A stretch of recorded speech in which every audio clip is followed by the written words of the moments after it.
Hello at kamusta po mga kalakbay? Bago po natin simulan ng kwentuhan, nais ko po munang magpasalamat sa ating narrator na si Sir Proy sa pag-aanyaya sa akin na mag-guest narrator sa channel niyang ito. Ako po si Ken Azores. Marahil ay narinig niyo na po akong mag-narrate sa channel na Ang Tagapagsalaysay. Ang totoo, meron po akong channel na ginawa noon. Pero hindi po pinalad eh. Wala pong masyadong nakinig, tsaka ang hina din po ng subscriber doon. Kaya hininto ko na lang. Sa ngayon meron po akong ginawang channel. At ang pangalan po ng channel na yon ay Ang Librong Itim. Wala pa po akong upload na kwento doon. Pero sana po ay suportahan nyo at samahan nyo po ako sa ating kwentuhan doon. Ngayon pa lang po ay nagpapasalamat na ako sa inyong lahat. So hanggang dyan po, simulan na po natin ang kwento. Mapagpalang araw kalakbay. Ako po si Audrey. Ipinanganak sa Masbate. Pero dito na ako lumaki sa Maynila kasama ang aking mga magulang. Bali itong kwentong ibabahagi ko sa inyo ay karanasan ito ng aking amang si Pedro. Matagal na panahon nang nakalipas. Ayon sa kanyang pagbabahagi, ay 4 silang magkakapatid at pangalawa siya mula sa panganay. Babae ang panganay niyang kapatid, kaya't siya ang palaging inuutusan ng kanyang ama pagdating sa mga mabibigat na bagay. Anya pa nga, isang sabongero umano ang kanyang ama at siya ang inuutusan nitong magpakain at mag-alaga sa mga manok na panabong, habang ito naman ay naghahanap buhay sa bukid. Ayos lang naman sa kanya yon. Dahil hindi naman masyadong matrabaho ang pag-aalaga ng manok. Basta ba'y mapakain niya lamang ng maayos ang mga ito at maalaga ang mabuti. Ayos na umano sa kanyang ama yon. Isang partikular na araw, habang nagpapakain at nagpapaligo si tatay sa mga manok, ay nakita niyang may panakanakang matanda ang nakadungaw mula sa labas ng kanilang bakuran. Mataas kasi ang bakod nilang gawa sa kawayan. At kailangang tumingkayad ka muna bago mo makita ang loob ng kanilang bakuran. Sinadya raw iyon taasan ng kanyang ama. Gawa ng baka pasukin at pagnakawan sila ng mga panabong na manok kapag mababa ang kanilang bakuran. Nung una ay hindi muna pinansin ni tatay ang matanda. Nagmamadali kasi siyang matapos kaagad ang pagpapakain at pagpapaligo sa mga manok dahil may lakad sila ng mga kaibigan niya. Nga pala mga kalakbay, itong mga panahong ito ay nasa edad 16 na si tatay. Patpatin lamang ang kanyang pangangatawan na animoy butot balat na. Simula bata pa lamang kasi siya ay sakitin na siya kahit na kalalaki niyang tao. Kaya naman ay hindi siya isinasama ng kanyang ama kapag umaakyat ito sa bukid. Bagkus ay siya na lamang ang tagapangalaga sa mga manok na panabong na naroroon lamang sa kanilang malawak na bakuran. Paano ba naman kasi mga kalakbay, sa tuwing isinasama siya ng kanyang ama sa bukid, ay palagi na lamang siyang hinihika. At kung minsan pa nga ay halos hindi na siya makahinga, gawa ng walang humpay ng kakaubo. Kaya naman hindi sila nawawala ng langis na palaging ginagamit ng kanyang inang pampahid sa kanyang dibdib at likod kapag inaatake na naman siya ng hika. Balik na po tayo sa kwento. Nakailang minuto ng panay ang pagsilip ng matandang lalaki. Kaya't hindi na napigilan ni tatay nang lapitan niya ito at alamin kung ano ang kailangan. Sandali niyang iniwan ang pagpapatuka sa mga manok at naglakad na papalapit sa bakuran. Pagkalabas niya ng bakuran, nakita niyang hindi lamang nag-iisa ang matanda. May 5 kasama nitong may kanya-kanyang bitbit na bayong at basket. Unang tingin pa lang ni tatay sa mga ito ay parang mga itang naglalako ng mga anik-anik, gaya na lamang ng mga halamang gamot na nasa boteng may langis. Ngumiti sa kanya yung matandang nakita niya kaninang nakasilip.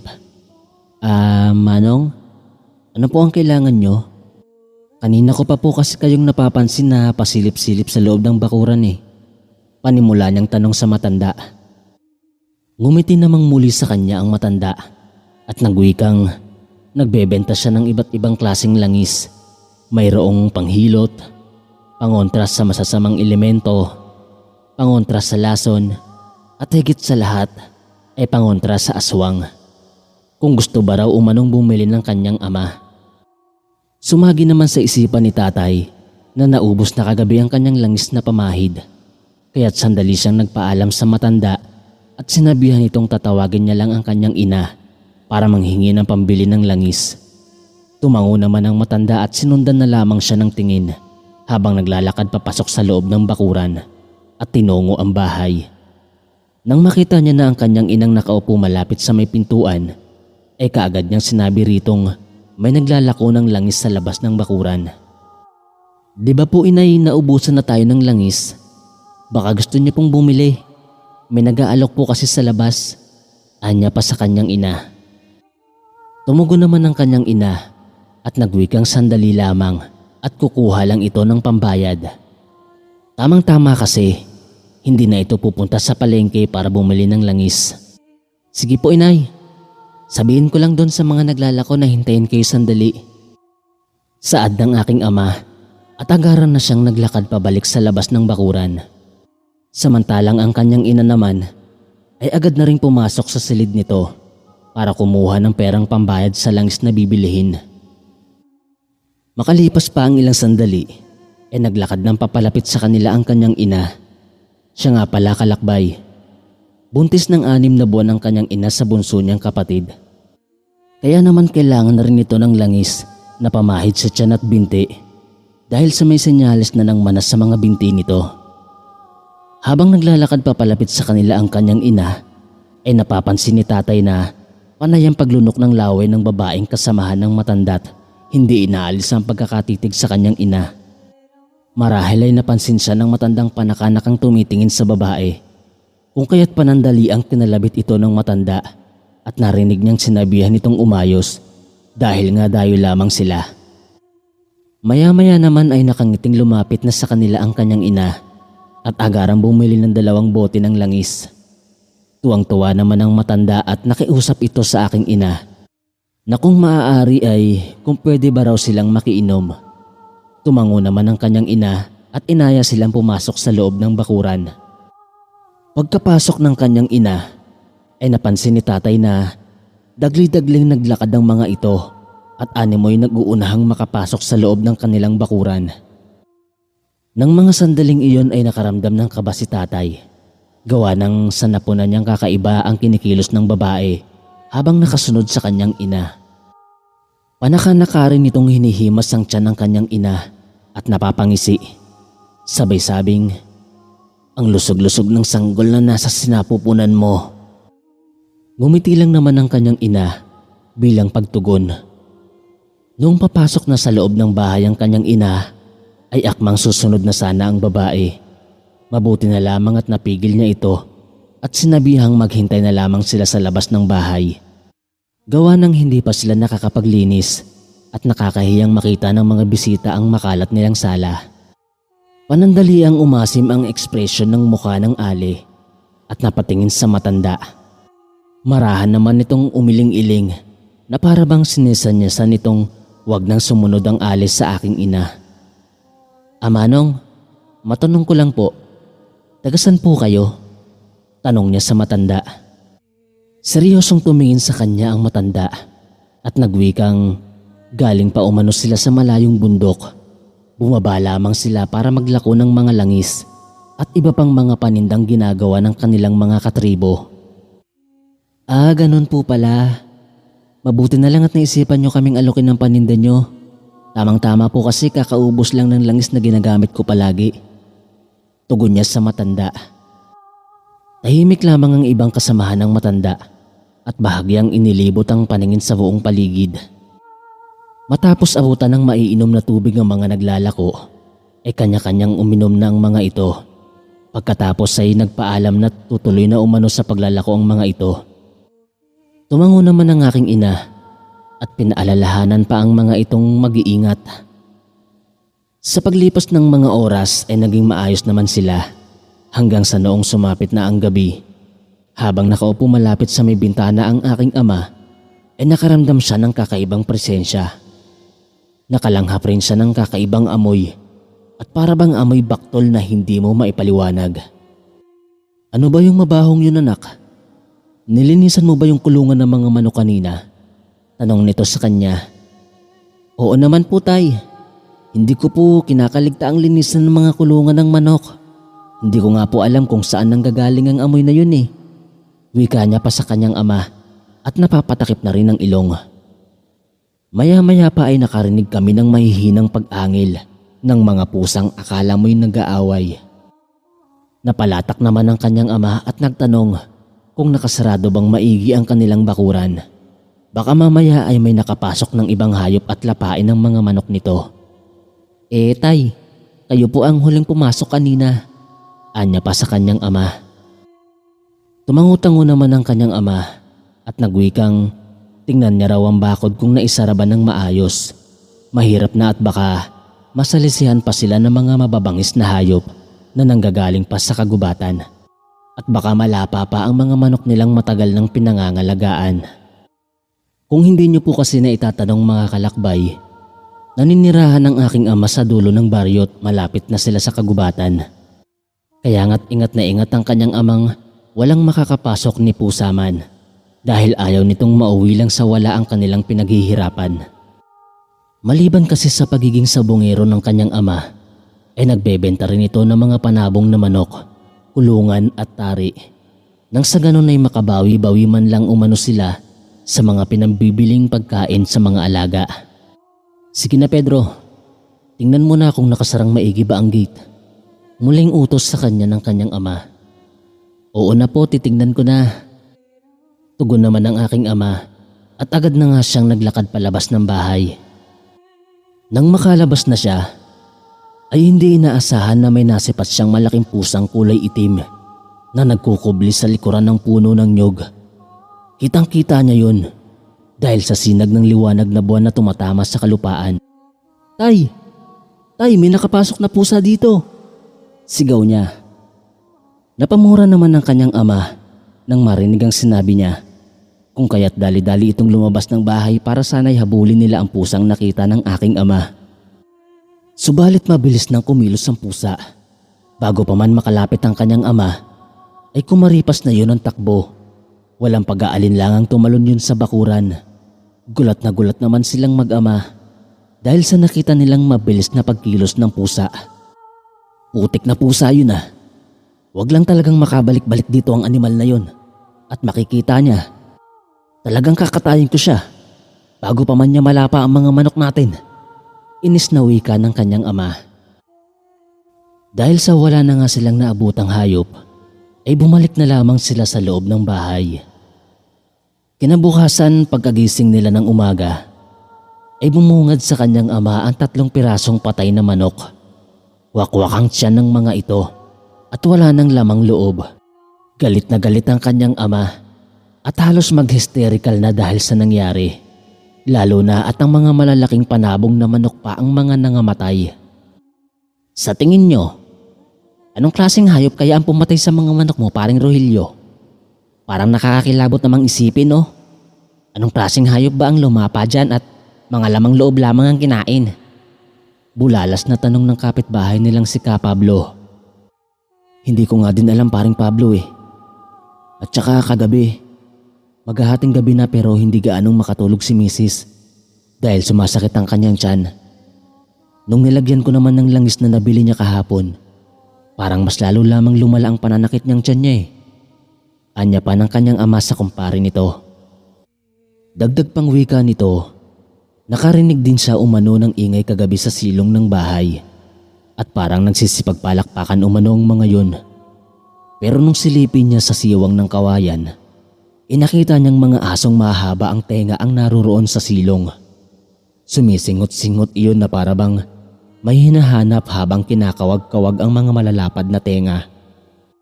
Taktay paring Rogelio, hindi mo ba alam? Sigbin ng mga asong nakita mo kagabi. Nako, naaaswang na ang asawa mo. Bulalas pang wika ng kumpare ng kanyang ama. Nang marinig niya ang sinabi ng kumpare ng kanyang ama, ay hindi siya makapaniwala. Gawa ng papaanong nangyaring may nakapasok na mga aso sa bakuran. At bakit sinasabi ni Ka Pablo na sigbin ng nilang na pumasok sa kanilang bakuran? Gayong sa tanang buhay niya, ay ngayon pa lamang siya nakarinig ng ganun. Anya pa sa kanyang isipan, hindi totoo ang sinasabi ni Kapablo. Gawa-gawa lamang nito ang sinasabing aswang. Dahil simulat sa pool ay wala naman siyang naririnig na may aswang sa kanilang baryo. Baka naman po itay aso lang talaga yun. Baka aso ng mga kapitbahay natin na nakawala lang yun kagabi. Wika niya pa sa kanyang ama. Sandali namang napapaisip ang kanyang ama at nagwikang nung binugaw niya umano ang mga aso ay nagkandara pa umano ang mga iyon sa pagtakbo palabas ng silong. Baka nga aso lang yun. Ikaw ang bahala, kumpare. Basta binalaan na kita. Buntis ang asawa mo, kaya anong sadya ng mga nilalang na yun sa silong ng bahay nyo, aber? Saad pa ni Kapablo.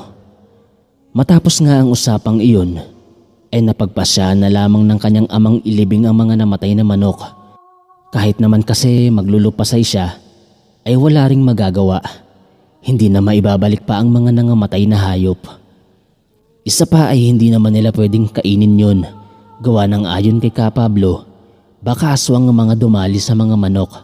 At kapag niluto nila ang mga patay na manok, ay baka mahawaan pa sila ng pagkaswang. Sa paglipas ng mga oras ay patuloy pa rin nilang hinahalughog sa buong baryo ang mga asong nakita ng kanyang ama. Subalit ni isa ay wala silang nakita. Hanggang sa noong sumapit na ang hapon, habang nagpapahinga ang aking ama sa gilid ng daanan, ay natanaw niya ang grupo ng mga manlalako ng langis. Nakatayo lamang ang mga iyon sa lilim ng puno ng mangga at nananatiling nakatitig sa kinaroroonan niya. Anong nangyari sa matandang yun? Bakit parang ang sama yata ng titig sa akin? Sambit niya sa kanyang isipan. Dahil kakaiba kong makatitig sa kanya ang matanda. Natigil lamang ang isiping yun nang marinig niyang tinatawag na siya ng kanyang ama. Umuwi na umano sila dahil kanina pa sila naghahanap ng mga nilalang na ayaw namang magpakita. Halika na't umuwi na tayo. Mamayang gabi na lamang. Hahantingin natin yung mga yon. Nang sa ganun ay malaman natin kung totoong aswang nga mga yon, gaya ng sinasabi ni kumpare o hindi. Inis na sambit ng kanyang ama. Sige po itay, susunod na po ako. Tugon niya rito. At nagmadali na ngang lumapit sa kanyang ama. Nung minsang nilingon niya pa ang grupo ng matanda, ay wala nang mga iyon sa kinatatayuan. Nakaramdam siya ng takot at gulat. Gawa ng kanina lamang ay nakita niya iyon sa di kalayuan. Ngunit bakit bigla na lamang nawala? Ayos ka lang ba anak? May hinahanap ka ba? Tanong sa kanya ng kanyang ama. Ha? Wala po itay. Tugon niya at agaran ng sumunod rito. Nang mga sandaling yun ay inisip niya na lamang na baka namamalikmata lang siya. Marahil ay pagod lang siya sa paglalakad. Dahil mula kaninang umaga pa ay hinahanap na nila ng kanyang ama ang mga asong nakita nila. Halos lahat na ng kabahayan at karatig baryo ay napuntahan na nila. Mahanap lang ang mga aso. Halika na, dalian mo nang maglakad dyan at baka hinahanap na tayo ng nanay mo. Muling wika ng kanyang ama. Nagmadali na siyang maglakad papalapit dito at nung makalapit na siya, sabay na silang naglakad pa uwi. Dahil sa nangyari at pananalasa ng mga nilalang sa kanilang mga alagang hayop, ay hindi na sila nagpakampante pa. Kaya naman nung sumapit na ang takip silim, ay nilagay nila sa iisang kulungan ng lahat ng mga alagang manok. Pagkatapos ay isinarang maigi yun. Nang sa ganun ay hindi na ito mabiktima pa ng mga nilalang kung sakali mang babalik pa ang mga ito. Ano Pedro? Nailagay mo na ba lahat ng mga alaga nating manok sa isang kulungan? Tanong sa kanya ng kanyang ama. Ayos na po tay. Nailagay ko na lahat ng mga alaga nating manok. Nasisiguro kong ligtas na ang mga yon sa kulungang pinaglagyan ko. Tugon niya sa kanyang ama. Mabuti naman kung ganun. O siya, halika na. Pumasok na tayo sa loob ng bahay at doon tayo magmamasid sa pagbabalik ng mga animal na yun. Sambit ng kanyang ama at agaran na nga silang naglakad papasok sa loob ng bahay. Lumipas ang ilang oras, sa di malamang dahilan, ay bigla na lamang siyang hinika. Hindi na siya magkamayaw sa pag-ubo, kaya naman kaagad nang kinuha ng kanyang ina ang langis na nabilis nila sa matanda. at hinaplasan nito ang kanyang likod at dibdib. Ngunit ilang minuto na ang nakalipas ay hindi pa rin humupa ang kanyang hika. Bagkus ay mas lalo lamang iyong lumalala. Sa paglipas pa ng ilang sandali, ay napansin nilang parang nag-iba na ang kulay ng langis na hawak ng kanyang ina. Kung kanina ay purong puti lamang ito, ngayon ay bigla na lamang iyong naging kulay pula na aakalain mong likido ng isang tao. "Puwiset, saan niyo nabili ang langis na ito?" Gigil na tanong ng kanyang ama at hinablot iyon sa kamay ng kanyang ina. Nang hilakbot naman ng kanyang ina at nagsisigaw sa takot. Bukod kasi sa pulang likido, ay umalingasaw na rin ang napakabahong amoy na nanggagaling sa bote ng langis. Sobrang baho nun at hindi maipaliwanag ni tatay kung anong klase. Agad namang pinakalma ng kanyang ama ang kanyang ina at sinabihang, "Kumalma ka, Merna. Halika't maghugas ka ng kamay." Iniyakad na ng kanyang ama ang kanyang ina sa kusina at agarang hinugasan ng kamay nito. Pagkatapos ay nagtunaw ito ng isang kutsarang asin sa tubig at iyon ang huling pinangbanlaw sa kamay ng kanyang ina. Matapos asikasuhin ng kanyang ina, ay siya naman ang inutusan ng kanyang amang maligo. Pagkatapos ay nagtunaw din sila ng asin sa isang balding tubig at yun ang kanyang huling impambabanlaw. Bagamat takot na takot siya at nangangatog ang kanyang mga tuhod, ay nilakasan niya na lamang ang kanyang sarili at nagtungo na nga sa banyo. Makalipas nga ang ilang minuto, habang naliligo na siya, ay nakarinig siya ng mahihinang kaluskos sa taas ng bubungan sa kanilang banyo. At para bang tinutuklap ang gilid ng kanilang bubungan at parang may nagpupumilit na makapasok. Sandali niyang tinigil ang pagbuhos ng tubig at pinakiramdaman ang ingay sa bubungan. Subalit nawala ang mga iyon. Sa halip ay ang pag-angil ng mga pusa sa likuran ng kanilang bahay ang pumalit sa ingay na naririnig niya kanina. Nung sinubukan niyang sumilip sa maliit na siwang, ay ganun na lamang ang hilakbot na naramdaman niya. Sa kadahilanang nakita niya ang grupong manglalako ng langis na naroroon malapit sa kulungan ng mga manok at marahang gumagapang na animoy mga pusa habang umaangil. Nagbabagang namumula rin ang mga mata at nagsisipagtaasan ng mga buhok na naging dahilan kung bakit nakakapanghilakbot tingnan ng mga ito. Nangangatog na ang kanyang mga tuhod kaya't hindi na niya itinuloy pa ang pagbuhos ng tubig. Sa halip ay dagli siyang nagbihis at halos takbuhin na ang kanilang kusina makalapit lamang sa kanyang mga magulang. "Ano bang nangyayari sa iyo at para kang baliw dyan na nagtatatakbo?" tanong sa kanya ng kanyang ama. "Tay, may aswang. May aswang sa likuran ng bahay natin." Natataranta niyang wika. "Ano?